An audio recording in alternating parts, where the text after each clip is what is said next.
Okay, welcome everyone. We're going to get started. My name is Eleanor Leschner. I am an independent consultant based in the Bay Area and also part of WTS, Women in Transportation Seminar, on their programs committee. And as a new business owner, I'm really excited for this panel and discussion we have today and to learn from our distinguished panelists. You can see their photos on the screen. I'm joined by my co-host, Itzel, if you'd like to say a few words. Hey everyone, thanks for being here today. My name is Itzel Moreno and I'm a civil engineer at Jacobs Engineering, focusing on transportation projects. I'm also a WTS member and co-chair of the Students and Younger Members Committee. If any of you are interested in participating or joining WTS, please send us a message through the chat area and we will help you get started.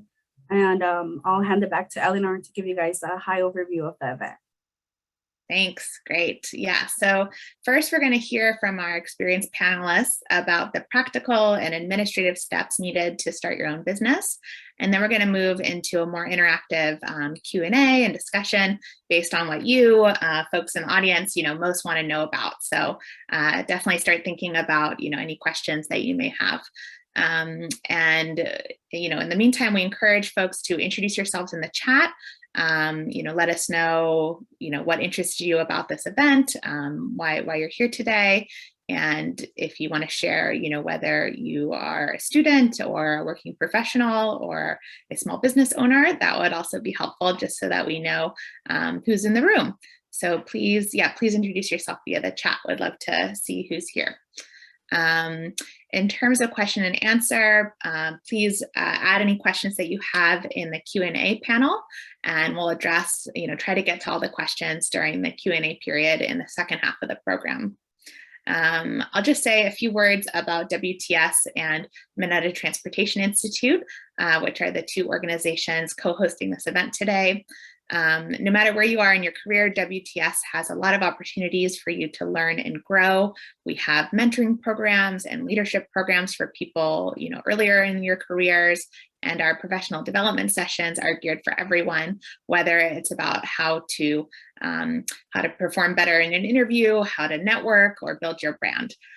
Every year, we give away $60,000 in scholarships to high school students and college students interested in careers in transportation. So definitely encourage you to check out WTS if you haven't already. We're very pleased to be partnering with the Mineta Transportation Institute, or otherwise known as MTI, which is a leading institute for research on transportation. MTI's mission is to increase mobility for all by improving the safety, efficiency, accessibility, and convenience of our nation's transportation system. MTI's work includes an extensive research program, education and workforce development programs, and conferences, webinars, and professional training programs. So first, I'd like to invite Diana Dorinson and Danielle Stanislaus to share their experience opening their own businesses with a focus on key administrative steps and considerations, really what are the nuts and bolts to get started with your own business. We've also invited Jennifer Mena from VTA's Office of Business Diversity Programs to share more about state and local small business certification programs. So with that, I'm going to introduce Diana.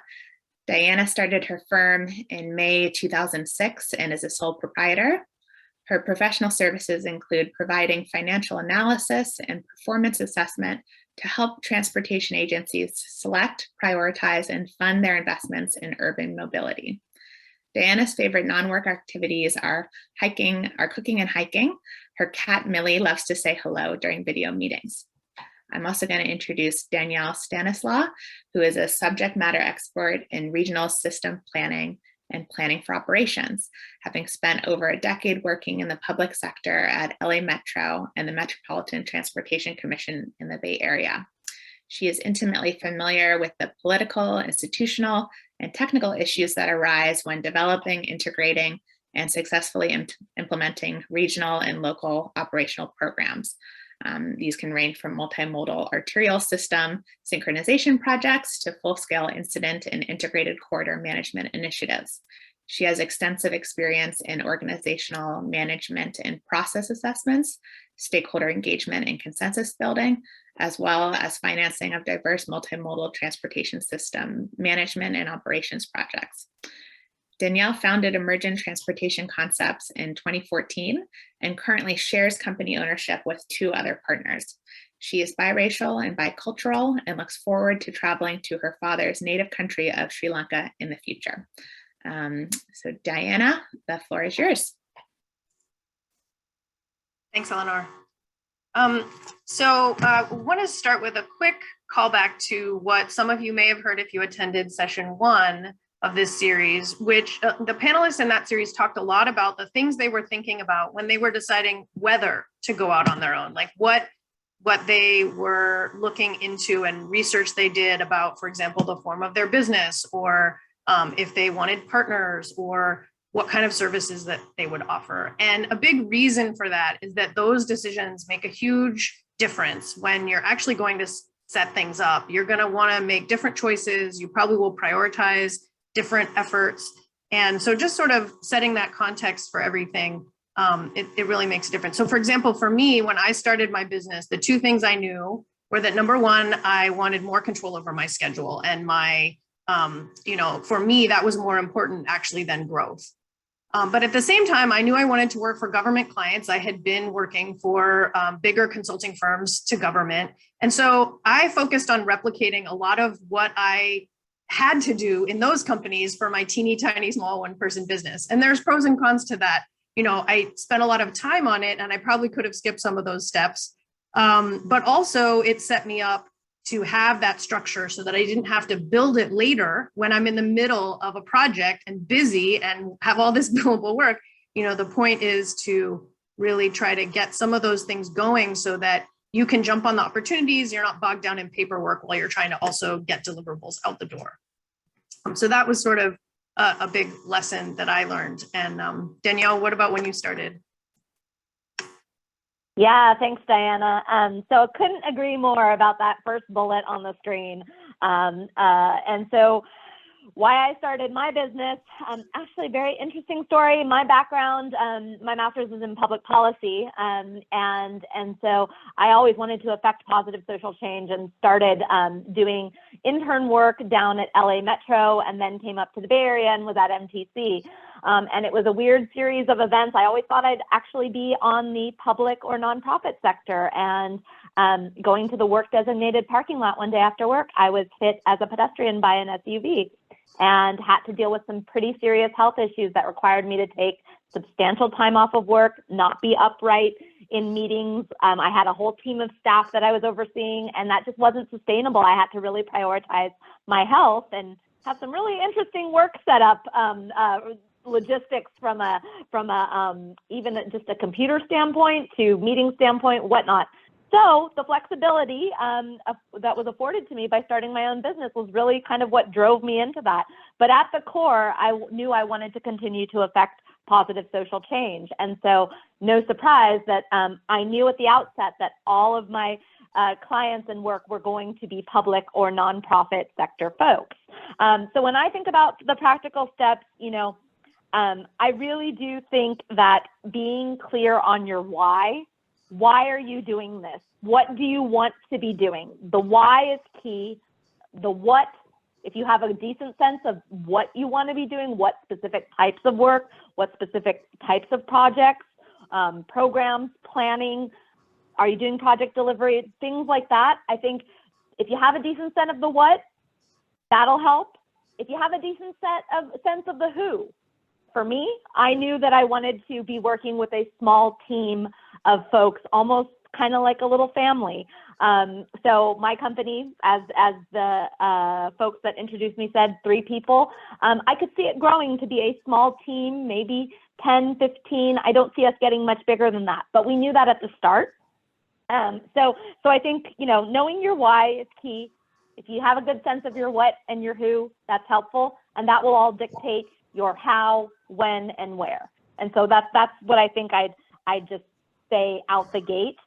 In terms of other practical steps that I took, things like getting your federal ID from the IRS, thinking through, do you really want to be having your social security number out there if you're a sole proprietor? Or would you prefer to be protected by having that federal identification number? So get that all set. And then also thinking through all of the different paperwork that you need to file. But I will leave that to the next bullet that we're going to speak to in terms of some of the team of experts that can help with some of that, because I think that really has been key. But there are some fundamental big decisions you want to make at the beginning, like Diana was saying. Yeah, thanks, Danielle.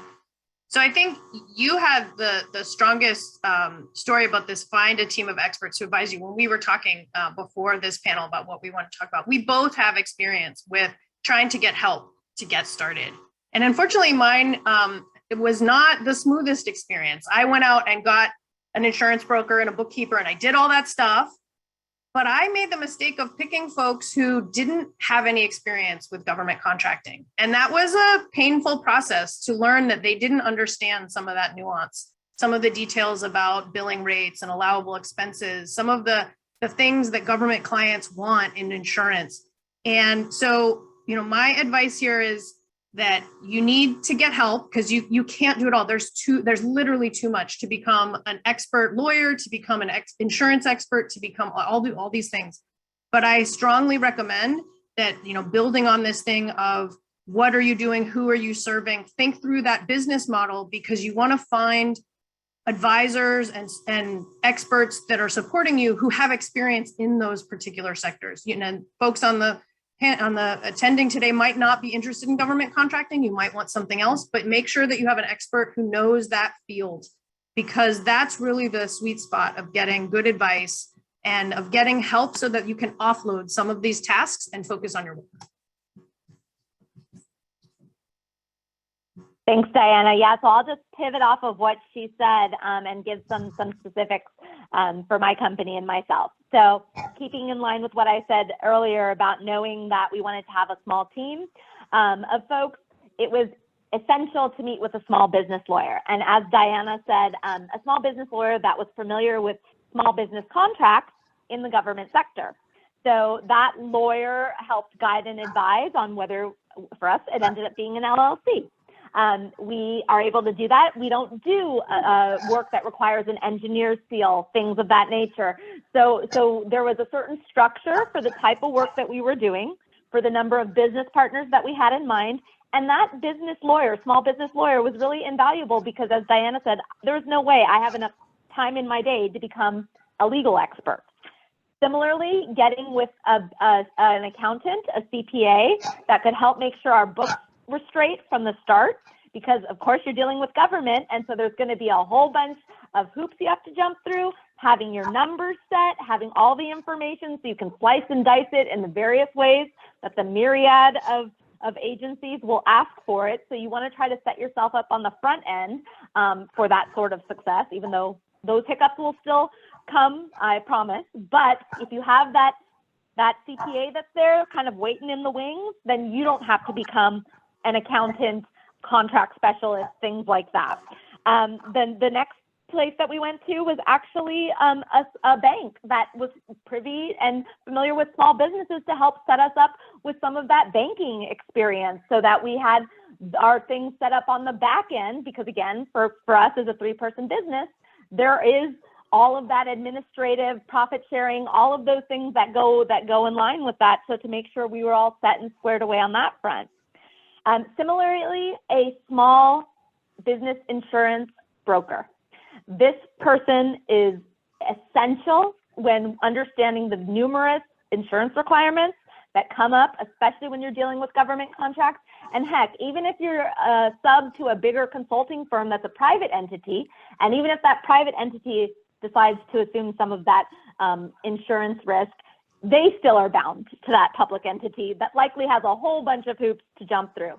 That insurance broker can help you think through some of the specifics. They can help identify what type of insurance it makes for you to get under the company, what type of insurance maybe you want to do on the personal side, and what provisions you might want to push back on. And so that sort of mindset of having this team of small experts, last but not least, an HR or payroll sort of company that can help serve as a liaison to other major government entities like the Employment Development Division, the Department of Tax and Fee Administration, things like that. There are a whole bunch of government entities that come into the fold. And if you have some of these team of experts that are right there to help you, it can make your life a little bit easier. You're going to be wearing lots of hats as a small business owner, but you don't have to become an expert in all of those things.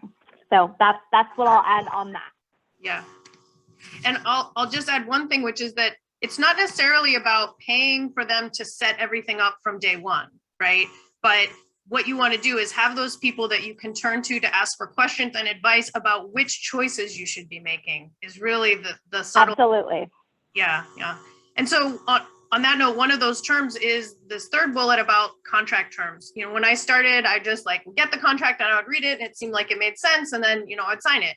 And over time, either people explain things to me about what this language really means, or I had trouble getting insurance that met the terms. And suddenly somebody said, well, we can just waive that requirement. And then I thought, oh, wait, really? And it turns out, especially as a small business, a lot of these terms are technically negotiable, but the response is going to vary. Some primes or clients are very amenable to making it work for you as a small business owner and as you're just getting started and really trying to help find a compromise. And other firms or public agencies are like, no way, no how, take it or leave it, and so you have to be prepared for that, that range, and you'll find who you like working with and who don't because of who is really there to help you or not. But the point is you should try to understand as much as you can. You will find, I think everyone would agree, the number 1 and 2 topics of contract negotiation is insurance and indemnification. This is the place where you'll spend so much time. But there's a lot of different ways to address those 2 issues. And so just want to encourage you to get some help understanding them so that you can decide what choices you want to make, what risks you want to take on for yourself, and what you want to, like Danielle said, what you want to push back on. It really is interesting as you do that to find out where the actual room to move is. Danielle, I think that insurance is one you particularly are fond of laying out. For better or for worse, experience with maybe. So like I mentioned a moment ago, insurance, as Diana just said, is one of those things that is going to come up as you negotiate your contract. And so in my experience, having that small business insurance broker, number one, to help shop around for a cost-effective policy and somebody that really understands the type of work that my firm is doing, the type of clients we have, that was really key from a cost standpoint. Then in terms of the actual contract provisions, we were able to figure out, again, based on the type of work that we do, so this goes back to the what and being clear on the what, that we didn't need to necessarily have all of the insurance provisions that maybe would be required of larger firms or firms that are doing work more in the space that would require an engineer's seal and things like that. So we did some interesting things such as taking out additional insurance on the personal side, upping our auto insurance policies, but then also having personal umbrella insurance to cover some of those possible other exposures that we might have throughout the course of doing work on a contract. But that would eliminate us from needing to take out that insurance on the business side. So on the business side, also making sure that when that small insurance broker shopped around for general liability, that it had the appropriate sub-clauses underneath it. And we found that it was better to have a higher limit because, in fact, one of our negotiating points, if we say we are requesting a reduction in the amount of insurance on certain provisions, but hey, we more than meet, we exceed, in fact, doubly some of these other requirements, and they have these sub provisions, I found that could be a successful negotiation. It does depend, as Diana said, on some of the specifics of the agency or the firm that you're working with. Some are definitely more flexible than others. But when you have a good leg to stand on and you can point to specific insurance provisions that you have, and you have that team of experts, whether it's your business lawyer backing you up or your insurance broker, you can have a more successful negotiation in that realm. And then once you start jumping through that hoop, then you just keep submitting that paperwork to other clients or similar clients, and they start to see that this is kind of par for the course. Oh, you've had success with this over here. Oh, this division of Caltrans, as an example, granted you that. Okay, so then we'll go ahead and do that over there. So there is a domino effect that kind of comes from that. Yeah, I agree completely. Once you do it once, the repeating it goes much faster. Yeah, I know we've got a time limit, so I'll kind of breeze through the next bullet. For me, the billing rate. The key is really to track all the time and expenses that you spend on your work, and that's billable time to clients, as well as all of the things that you do to run your business, your overhead labor of getting things up and running. And it's very tempting to lowball at the beginning, or to think like, I want to seem affordable, but it's hard to make changes once you're in contracts. And it's amazing how many times I'll just say, oh, will it just extend you for another year? Oh, we'll extend you for another year. And then you're like, someday I have to raise my rate. So just encourage you to really try to capture everything that you're doing and make sure that your billing rate compensates you for all the time you're spending on starting and running your company, as well as serving your clients. And then if you have all that information, the formal paperwork actually it's tedious, but it's not hard.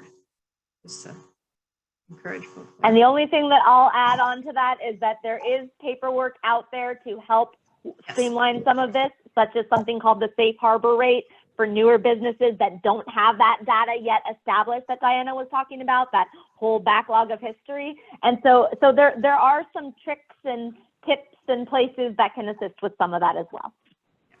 Agreed. Wonderful. Well, thank you guys so much for sharing your wisdom and these insights. I'll encourage folks to add any questions you might have for Diana or Danielle into the Q&A. And I'm going to introduce our next speaker, Jennifer Mena. Jennifer is a management analyst in the Office of Business Diversity Programs at Santa Clara Valley Transportation Authority, otherwise known as VTA. She started working with the agency, which employs over 2,000 people, in 2019. Jennifer manages the department's outreach program, certifies disadvantaged business enterprise, small business enterprise, and minority women-owned business enterprises. She also sets DBE and SBE goals on VTA contracts and monitors compliance and adherence to the goals. She celebrated her first wedding anniversary during the pandemic and became a voracious researcher of health and supplementation, masks and injections. She's interested in political, geopolitical, and economic events, the US Constitution, cryptocurrencies, and precious metals. So some fun facts. So Jennifer, please take it away. Thank you. Thank you so much. And welcome everybody. Thanks for coming and visiting with us today. If you don't mind, go ahead and advance to the next slide. Getting certified. So that can be a big topic. So let's go ahead and jump right into the certification process. Next slide, please. As is typical of many governmental agencies, VTA has established several certification programs, and you can see the goals that we have set here on these programs. We have the disadvantaged, the small, the minority women-owned, lesbian, gay, bisexual, and transgender, disabled veteran business enterprise, all business enterprises. And as VTA solicits competitive bids and proposals, our department establishes the appropriate SBE or DBE goals and tracks contractor achievement. Our department also manages the outreach to and training of all these categories of businesses in the certification process and in how to receive solicitations. So if you'd advance to the next slide, please. Whoops, got a little off track. Sorry about that, folks. As I mentioned on the previous slide, we have set goals on both our DBE and SBE contracts. And for example, there's a huge opportunity with the BART Silicon Valley Phase 2 project, where we'll have 4 contract packages being carved out of the whole. Each will have its own prime working on it, and they'll be looking for certified subcontractors once all the scope has been defined. This is a federally funded project, so we will need to get certified DBEs onto it. And one of the biggest barriers to getting government contracts is insurance, as Danielle pointed out. So on this particular project that is huge, we have an owner-controlled insurance program, or an OSIP, on this VSV Phase 2 project for all certified small businesses. A second advantage of getting certified is VTA has established a net 15 policy. We realize that small businesses, it's hard to put out a lot of money and to sit and wait for payment 45, 30, 60 days out. So certified DBE and SBE firms that become prime contractors to VTA will automatically be eligible for payment on a net 15 basis from the day of approved invoice without any discount being taken. And then a third advantage of certification with VTA is that we also have a small business set-aside program, which is currently placed on all purchases under $150,000. So next slide, please. All right. What types of business certifications does VTA accept? Now, I know that this can get convoluted and hairy pretty quickly. We, in particular, have 5 types of certifications. And below each type listed here on this chart, you'll note whose certifications VTA accepts. There is the DBE program, or the Disadvantaged Business Enterprise certification. These are good for federally funded contracts that are receiving money through the federal government for qualifying projects. There's also the SBE certification, or the Small Business Enterprise certification, and these are good for state and locally funded contracts. Then in the middle there, you'll notice the Women Minority-Owned Business Enterprise Certification Program, or the MWBE. And this is also certification good for state and locally funded level certifications or programs. And we accept these certifications, but they do not replace SBE or any other certification types. And then the last 2 there mentioned on the chart are programs that we have established. We just don't set goals on those particular certifications. All right, next slide, please. All right, so the main 2 types of certifications that VTA accepts, and that probably you'll encounter with most agencies, are the DBE and the SBE certification program. So at this point, you're probably wondering, which certification do I pursue? And here are the criteria that are looked at when certifying firms for either DBE or SBE statuses. And there are 4 common elements, and those are the unhighlighted portions here. One is the owner a U.S. citizen or lawfully admitted permanent resident. 2, does the business meet the small business size standard prescribed by the 121 Code of Federal Regulations 13? 3, does the owner have full and complete ownership or control of the business? And 4th is the question of independence. An independent business is 1, the viability of which does not depend on its relationship with another firm or firms. And 2, the owners must evaluate information presented by other participants in the firm's activities and use this information to make independent decisions concerning the firm's daily operations, management, and policymaking. So to simplify, the differences between DBE and SBE certifications are actually highlighted there. Quite simply, SBE certifications are race neutral. DBE certifications are for members of minority groups who are listed here on this slide. So if you're not a member of any of these groups, then you would want to apply for SBE certification. Next slide, please.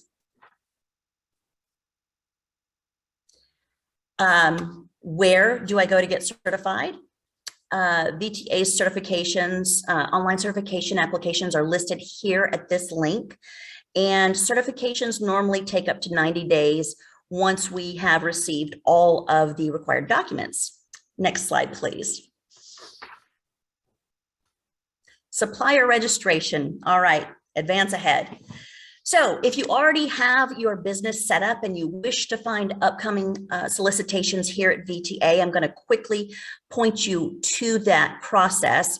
You would go to vta.org/business-center. And here's where you'll find upcoming solicitations. Select either view VTA solicitations or get registered. Next slide, please. To view a particular solicitation, you would select the green open bar underneath the solicitation. And if you're not subscribed, you would not be able to open the solicitation. So we do encourage you to click the subscribe button there to the left, as it's the only way that you'll receive notifications on new projects. Next slide, please. Why do I need to subscribe? VTA procures and solicits everything from janitorial cleaning items to copy paper and temporary placement services to construction and highway services, as well as everything in between. So if you have subscribed, the notices will come to you automatically. And when you want to submit a bid or proposal, it must be done electronically through the OpenGov portal before the due date and time. And that's all I have. Itzel, it is back to you. Hey, Jennifer, thank you. Thanks, Danielle and Diana, for sharing a bit of your journey, and Jennifer for sharing the process of getting certified. And I think with that, we're going to start the Q&A portion of the event.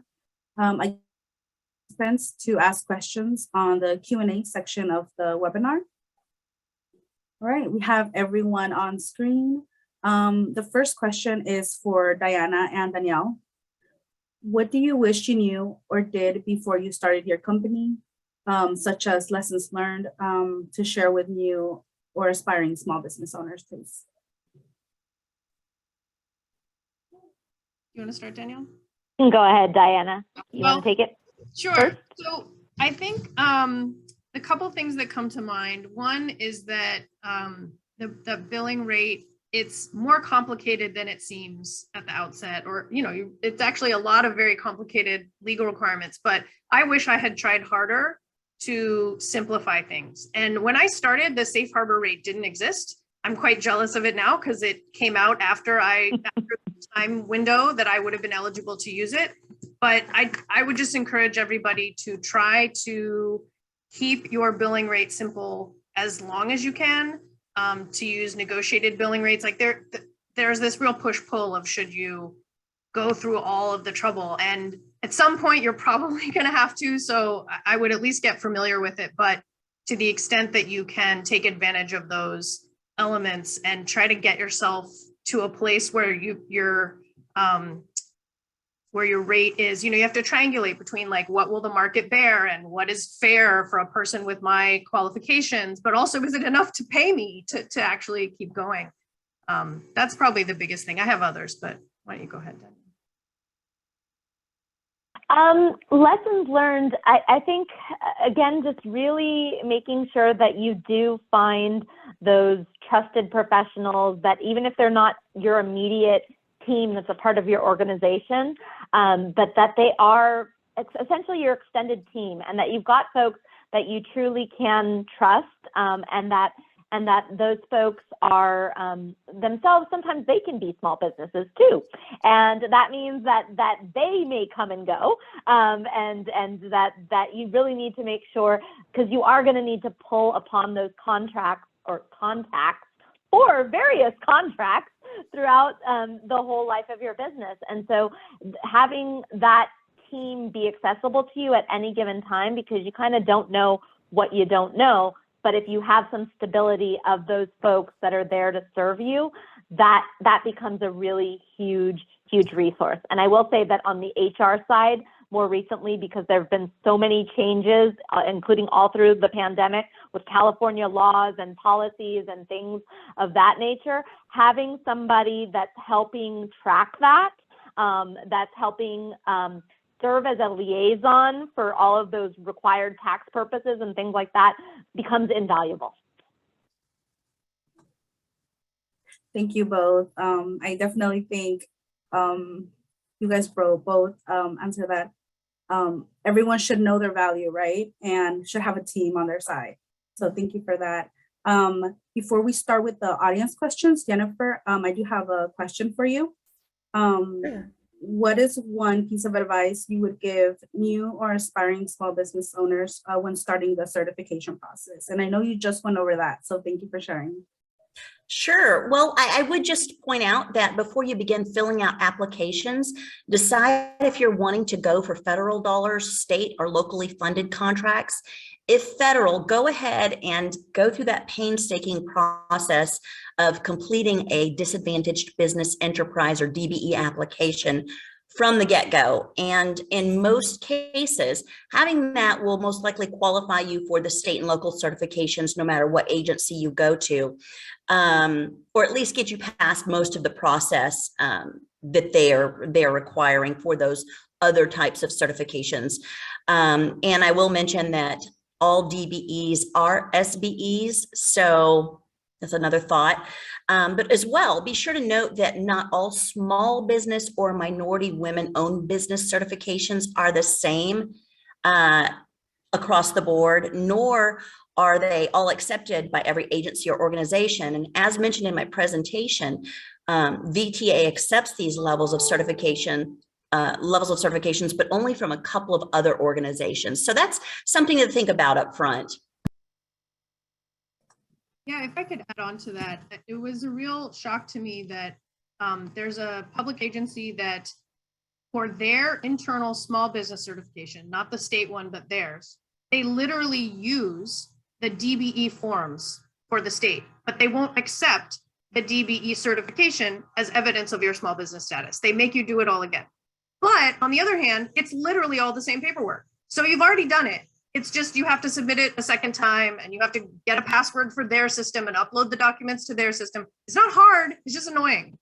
Yeah, and I can understand that. And I appreciate the difficulty of wearing all the hats and all the paperwork as small business owners. So kudos to you, both of you.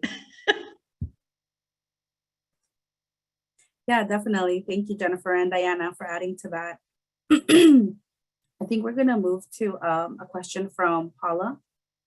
She said, if there's an RFP, is there a way to expedite and DBE review given the certification must happen prior to award of the contract? That's a great question. And indeed, you know, the certification does have to occur before the award. That's part of federal regulations.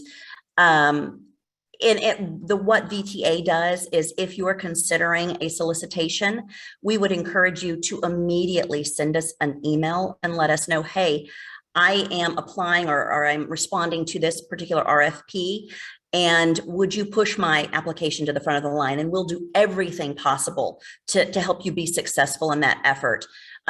Just be aware that typically it does take about 90 days, or it can take 90 days from the receipt of every piece of documentation. So if we have to keep going back and forth and asking for more and more, you know, it just prolongs the whole process. So, but great question. Yes, thank you for asking. Yeah, thank you. Diana or Danielle, do you guys want to add anything to that?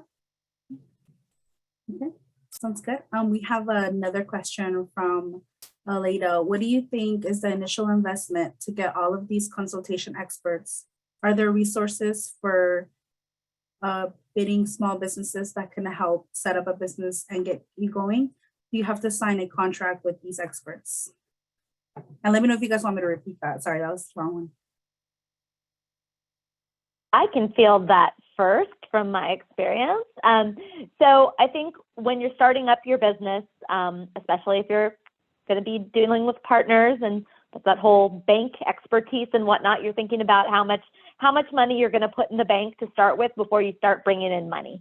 And in doing so, you want to think through what sort of expenses you're going to have, including this team of experts. So I think, you know, when you reach out to these team of experts, you can get a sense of their hourly rates. That's usually, in my experience, what you're dealing with for folks like the business lawyers and the CPAs. For other services like the small insurance broker or even the HR firm, there might be specific small business packages, or they just charge a fee, a one-time fee associated with the type of insurance, for instance, that you might be dealing with. So, but these are all questions you can ask these experts on the front end. In terms of, is there like a one-stop shop? I think certain counties and cities have a small business office that you can go to. I was fortunate enough, while I'm now currently in Sonoma County, when I started, I was in San Francisco County, and the city and county of San Francisco has a very robust small business association that you can go into, and they help walk you through some of the steps that you need to take to make sure you're doing things like getting that federal identification number, filing with the California Secretary of State that statement of information so that you're legally recognized and things like that. So there are some one-stop shops, I guess, so to speak. But I do think that you want to do some of your own shopping yourself, because, like I said, people matter. And this team of experts that's really like your extended team, you need to feel comfortable with them, and they kind of need to jive with your own style. So it's important to just make sure that you're comfortable. And when you ask the questions about cost, if they're comfortable, that'll give you a good sense if you're a good fit or not. So those are just some thoughts. I think I'll add a couple of thoughts to that. The specific question was asked, do you need to sign contracts with any of these people? And I find that is, few of them will require that. I did sign a retainer contract with a lawyer at the very beginning, and it turned out to not be needed. I probably wouldn't do that again. They'll charge you for the initial consultation because it's their time they're spending advising you. And then at the end of that, you can decide if something is really needed, but it would be rare. Most of these folks are being compensated as they are providing you services. And then in terms of the amount, I would assume you'd want to spend at least an hour with each of these folks at the outset. And so you can kind of, an hour times several $100s an hour times 3, 4, 5 people. That's going to be your front end for sure. But then if they do help you set up systems, that'll have added costs besides just the getting to know you phase, right? And then the third thing I'll mention is the Small Business Administration has offices all over the place, and they have advisors that will help you do the sort of more traditional business startup, like write a business plan, come up with your, first year marketing and all that stuff. And some people, depending on where you are and different demographic characteristics, you might qualify for the 8A certification program from the Small Business Administration, which as part of that package offers you a lot of advising services and like I don't want to say mentor, but like a counselor that can help you. But there are only certain people who will qualify, but you should research if you are one of those folks based on your location and other attributes. Yeah, thank you both for sharing that. I definitely didn't know that. So just for the audience to reiterate, there are multiple resources available for small business owners. And as Danielle mentioned, maybe even like one-stop shops for that. All right, we're gonna move on to the next question. Again, this is gonna be for Diana and Danielle. What are some other considerations to think about when deciding to start your own business? What are the big decisions you have to make, especially to help you think strategically about your business? I can maybe take that one. Go ahead, Diana. Yeah. I think one of the most significant things is thinking about size. Do you want to grow or not?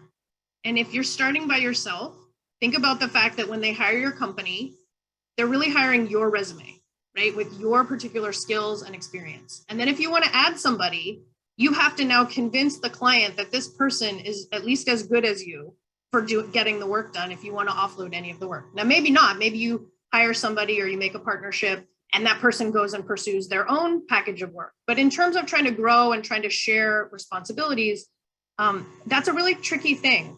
And if you have that in your mind at the beginning, even if you're by yourself, you might not be able to market yourself as growth, but you'll think about what you need to do in order to add people to your organization and actually be able to expand. So that's probably the biggest thing. Danielle, do you have something else or should I keep going? You can keep going and then I'll add at the end. So the other thing that I would add is just thinking about how much non-billable time each of your contracts is going to take, because it sneaks up on you. You know, you spend like a few hours getting your resume, and then you have this, and you've got the proposal, and now they want you to write a piece of the scope for the proposal. And next thing you know, you spent 20 hours on a proposal and you don't get to bill anyone for that. And then you win the job, you know, and actually I haven't even said, then there might be an interview. And so there's interview prep, and then there's the actual interview and all that.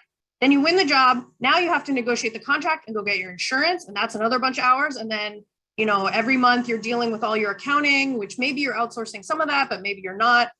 And it's one of those things that it's really hard to have more than 5 or 6 contracts at one time for one person. If you have more than one person, you can share that. But if you're by yourself, and so then if you think about that, every piece of work that you're going after to try to get needs to be big enough that 5 or 6 or 7 of them can pay you. So if you are out there trying to get 20 jobs, each of which is only going to pay you 10 hours of billable work, you'll make yourself crazy. So I just really recommend trying to find, it's challenging, and maybe this will come up in the 3rd session on like marketing. You need to find a big enough piece of work that it's worth all the non-billable time, so that you don't have to be juggling too many projects, too many clients, too many requirements all at once. Yeah, so I will definitely add on to that. So I do think, and I think I said this earlier, that people matter. And in this vein, I'm going to speak at it towards the client side.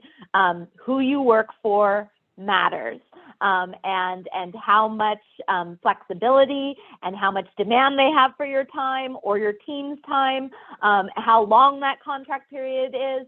Those are all things that you want to factor in. And on the front end, you know, because there is that time where you're not getting paid, if you're just starting a new business, you need to make sure that you're thinking through what your own financial stability plan is, what your own personal finance situation is up until you get that cash flow running. And just note that it's going to be a moment, even once you secure that contract, because the client is the public sector, and they might only be paying you in some cases on a deliverable base. Maybe they're paying you time and materials monthly, but it might be a moment before you actually get paid. And especially if you're going through a prime, you're invoicing them, they're invoicing the client, and I'll tell you, most primes are going to have in your subcontract that you do have to sign with the prime, the flow down provisions from their client contract, but then they're also going to have some language in there that says something to the effect of, we're not going to pay you until we're paid by the client.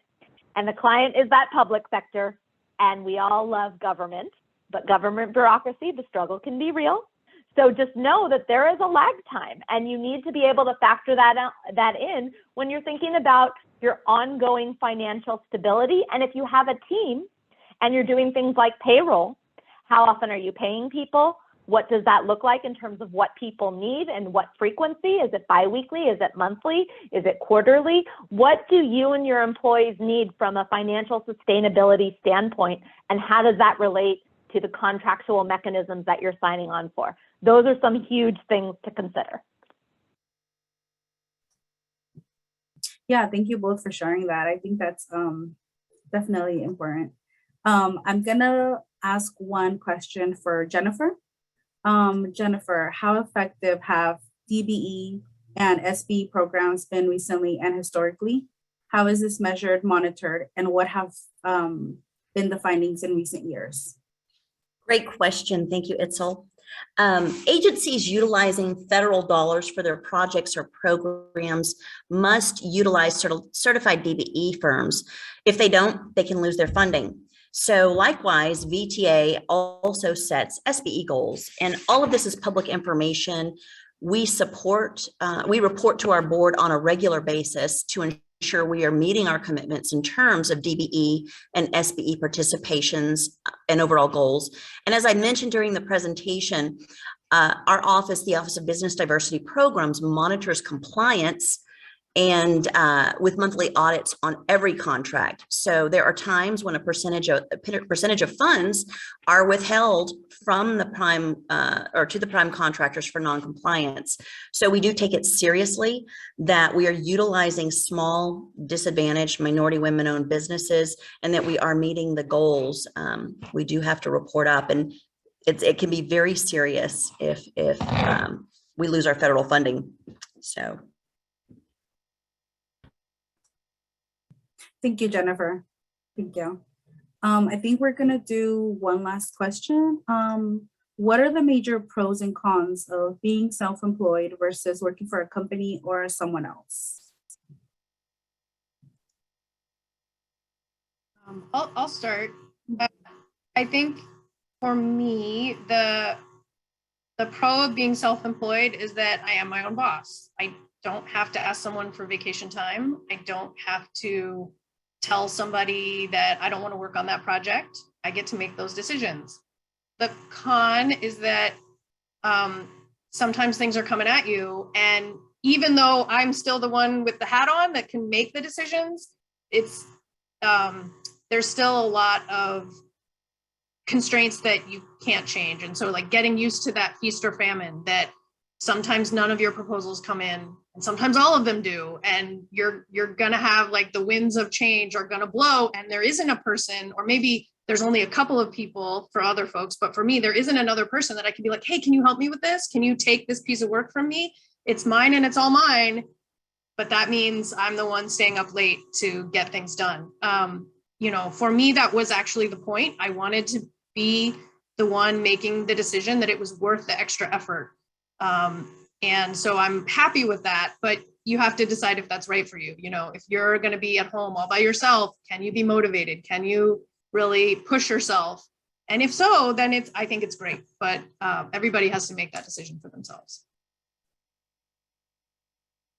Yeah, for me, there's some similarity in what Diana said. I definitely do feel like one of the pros is having that flexibility over your schedule. As I indicated at the start, I needed it at least for the first couple of years from a physical standpoint, and that was huge. The thing for me, and this goes back to what I said about my why. So for me, the desire to affect positive social change. One of the shortcomings that I feel all the time is that I'm no longer at the public agency and pulling the trigger on making the decisions. The best I can do is offer up sound technical recommendations. Heck, I can even give them a roadmap for implementation and point them towards who they need to talk to and get that meeting set up, but I can't actually pull the trigger anymore. And that sometimes gets me, but owning your own business and getting to set up, again, back to people matter, working with people that you really enjoy working with, whether that's your team members, whether that's your clients, getting to make that decision and build those relationships is really fun. And yeah, sometimes it's exhausting when you're wearing multiple hats, and yeah, when the buck stops with you, sometimes you're working all sorts of crazy hours of the night. But the other side of that coin is that you are the one that is in the driver's seat, and you are the one that is doing that work, and you know that it is being done in the way that you and your team can stand behind. And you know, sure, the client might still do something different with it, but there's just a certain level of, I guess, you know, just pride that you take in, and ownership of your work when you know that it's coming out of your small shop. So that's what I'll add. Thank you. And I know we're running out of time here, but I want to give Jennifer one more chance if you have any last minute advice for the audience. Oh, thank you. No, I just, again, just will reiterate, decide up front, as these wonderful women have told you, decide up front how it is you want to structure your business so that you know, and you're not wasting your time spinning your wheels, filling out paperwork that in the end is really going to do you no good. Indeed, there's a lot of bureaucracy in government.